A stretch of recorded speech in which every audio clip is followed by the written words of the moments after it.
হ্যাঁ, এক্সপিরিয়েন্সটা খুবই ভালো এবং এই ধরনের ইনিশিয়েটিভ আমাদের যারা ইউথ আছে তাদেরকে টেকনোলজিক্যাল যে সাইড আছে সেখানে জবের ক্ষেত্রে অন্যান্য ইনোভেটিভ সাইডে হোক সেক্ষেত্রে আরও বেশি মোটিভেট করবে।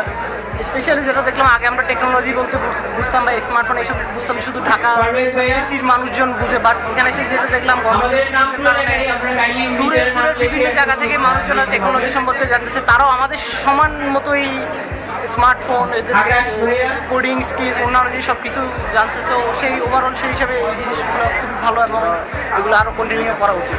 হ্যাকাথনের এক্সপিরিয়েন্স অবশ্যই অনেক ভালো। আমরা এর আগেও ওয়ার্ল্ড ব্যাংক স্যানিটেশন হ্যাকাথনে ছিলাম, এত বড় গ্যাদার আমার লাইফে আমি কখনো দেখি নাই।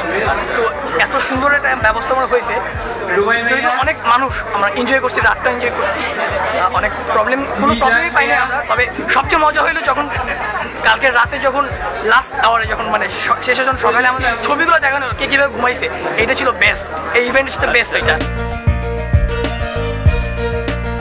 আমার কাছে তো খুবই ভালো লাগছে, মানে এত চমৎকার চমৎকার প্রবলেম আর এত চমৎকার চমৎকার সলিউশন, মানে না দেখলে বিশ্বাস করার মতো না। ছেলে পেলে যে এত ট্যালেন্ট, ইটস ইনক্রেডিবল। এবার ন্যাশনাল হ্যাকাথন ছিল সুপার, বিকজ 10টা প্রবলেম এখানে খুব সুন্দরভাবে সলভ করা হবে। আর এখানে ডিজাইন স্প্রিন্ট আনার মাধ্যমে এটাতে একটা নতুনত্ব এবারে এসেছে, যেটা এর আগে কখনো বাংলাদেশে হয়নি। তো ছেলেরা খুব অল্প সময়ে একটা প্রবলেম থেকে কীভাবে সলিউশন নিয়ে আসতে পারবে বা প্রোটোটাইপ তৈরি করতে পারবে, এবারে সেটাও শেখানো হয়েছে এবং প্রায় 1000 পার্টিসিপেন্ট এই জিনিসটা এবার শিখে গেল এখানে।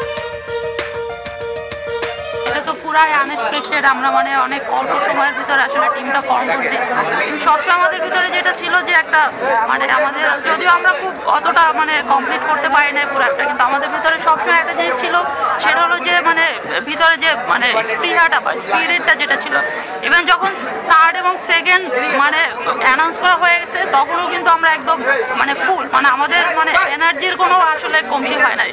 তো মানে যখন দেখলাম যে আসলে এক্সপেকটেশনটা পূরণ হয়েছে তখন আসলে এটা তো মানে মানে বলার মতো না, মানে এক্সাইটমেন্টটা আর কি আনডেসক্রাইবেবল আর কি। It was awesome. First of all অনেক নার্ভাস ছিলাম যখন মানে ফ্যামিলি থেকেও প্রেশার ছিল যে মেয়ে ফিমেল হয়ে এত রাত্রেবেলা বা 34 ঘন্টার বাইরে থাকা, বাট অনেক এক্সাইটমেন্ট ছিল, নার্ভাস ছিলাম অনেক, মানে লাস্ট মোমেন্টেও বিলিভ করতে পারছি না এখন যে ফার্স্ট হয়ে গেছি। সো অনেক অনেক অনেক ভালো লাগছে, আনবিলিভেবল। আমি ন্যাশনাল হ্যাকাথনের মেন্টর ছিলাম, তো ওভারঅল যেটা দেখলাম যে খুবই ভালো আইডিয়া নিয়ে ওরা এসছে এবং খুব এনজয় করেছে ওদের সাথে কাজ করে। আর যেটা দেখলাম ওরা খুব রেডি হয়ে এসছে, মানে ওদের আইডিয়াগুলো অনেক বেশি রেডি, মানে নতুন করে ইমপ্লিমেন্ট করার খুব কম স্কোপ ছিল আমাদের।